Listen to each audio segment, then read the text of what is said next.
আর একটা নতুন ব্লগ নিয়ে এসেছি। আজকে সারা দিনটা আমি মা বাবার সাথে কাটাবো, কারণ আজকে আমি যাচ্ছি বাপের বাড়ি কিছু কাজ নিয়ে। মানে মা বাবা যেহেতু একা থাকেন, তাই আমরা মাসে যেতে হয় আমাদের 3 বোনকে কাজগুলো করে দেওয়ার জন্য, নাহলে কে করে দেবে। তো আমি আজকে ছুটি নিয়েছি। তো যেই দাদা রিককে নিয়ে যায় প্রত্যেক দিন স্কুলে, আমি তাকেই বলেছিলাম, সেই আমাকে নিয়ে যাচ্ছে মায়ের বাড়িতে। মায়ের বাড়ির থেকে মা বাবাকে নিয়ে আমি কাজগুলো করার জন্য আমরা যেখানে আগে থাকতাম সেই পুরনো পাড়া মানে কলোনিতে আসবো। ঠিক আছে, তো চলে এসেছি মানে বাবার বাড়ির রাস্তাতে। যতই কাছে থাকি না কেন, যখনই শুনি মায়ের কাছে যাব না, মনটা ভীষণ খুশি হয়ে যায়। বিশ্বাস করুন, একটা দিন হোক, হাফবেলা হোক, মানে এত ভালো লাগে। সেই চেনা বিছানা, সেই চেনা ঘর, এত মনটা খুশি হয়ে যায় না। তো রাস্তায় ভিডিও করতে করতে যখন যাচ্ছি, তখন ভাবছি কতক্ষণে পৌঁছাবো। তো পৌঁছেও গেছি মা বাবাকে নিয়ে। আবার আমি বেরিয়ে পড়লাম। এটা রিকের স্কুল, যেটা বাঁ সাইডে দেখা যাচ্ছে। তো একটু আমি শেয়ার করার চেষ্টা করলাম আপনাদের সাথে। তো এখন আমি যাচ্ছি কলোনির উদ্দেশ্যে, যেখানে বাবা মায়ের মেডিকেল চেক আপ প্রত্যেক মাসে যেটা করানো হয় সেটা করব, ব্যাংকের কাজ করব, করে ওখান থেকে আবার রিটার্ন আসব। তো চলুন যাওয়া যাক।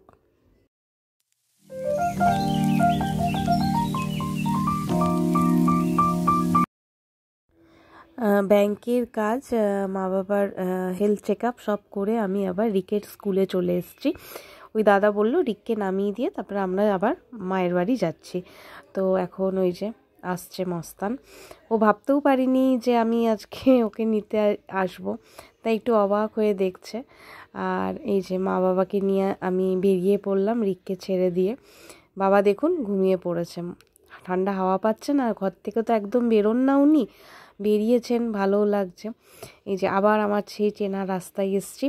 ভিডিওটা এখানে অন করেছি কেন জানেন? একটা ছোট্ট জিনিস দেখাবো বলে। এই যে হাট বসেছে, মঙ্গলবারে এখানে হাট বসে। এই হাটেই আমি আবার একটু পরে আসব। এই যে হাট থেকে আবার আমি ফিরে যাচ্ছি ঘরের দিকে কিছু জিনিস নিয়ে।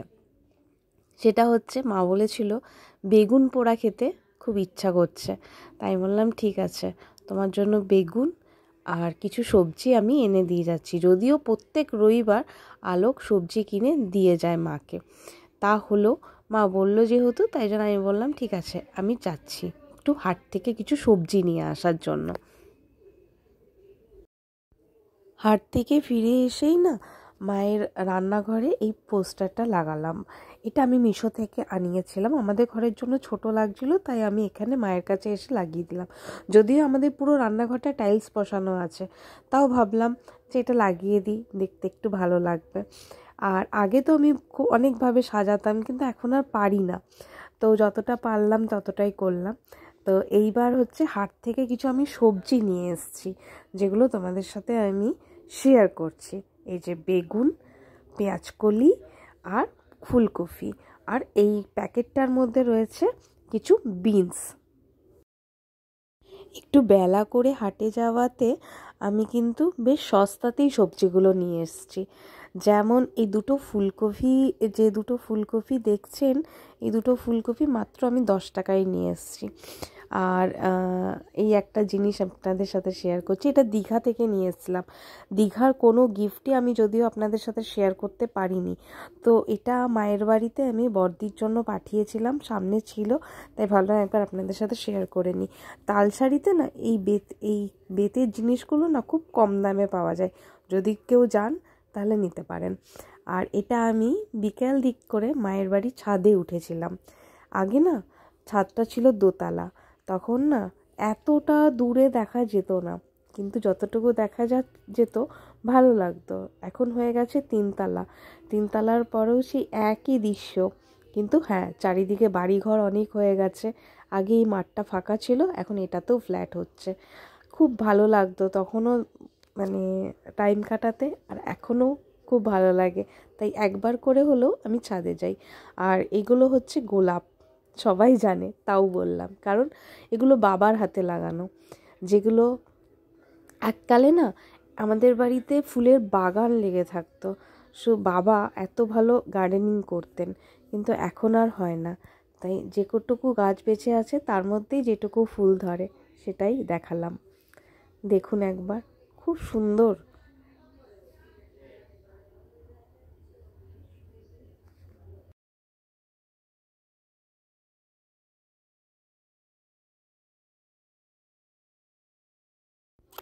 মায়ের কাছে এসেছি আর কিছু রান্না করে দেবো না সেটা হয়?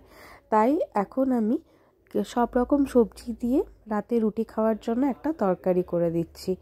সেটা হচ্ছে গাজর, ফুলকপি, বিনস, মূলো, আলু সব দিয়ে। আর আমি না সব রকম সবজিগুলো মাকে কেটে কেটে প্যাকেট করে দিয়েছি। পেঁয়াজকলি, এটা মূলো শাক, আর ওটা দেখলে ওটা পালং শাক, এটা বাঁধাকপি। আমি প্যাকেট করে কেটে সমস্ত কিছু রেডি করে ফ্রিজে স্টোর করে দিলাম। যখন যেটা লাগবে সেটা মা বার করে কাটতে পারে যাতে, মানে সরি, রান্না করতে পারে যাতে।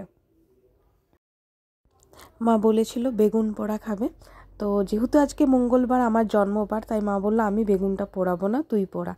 তো আমি তাই জন্য বেগুন পোড়া আর টমেটো পোড়া এই দুটো রেডি করে দিয়ে যাচ্ছি মাকে, যাতে রাত্রেবেলা রুটি দিয়ে খেতে পারে।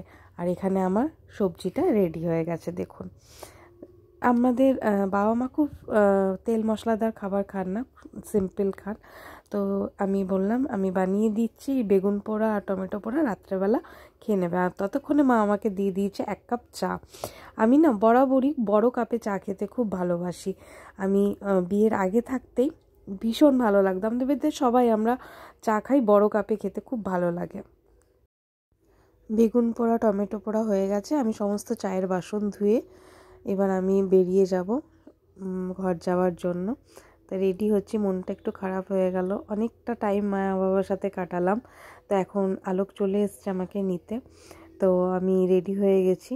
তো চলো, আমি আজকের মতো এখানেই এবার ব্লগটাকে শেষ করব।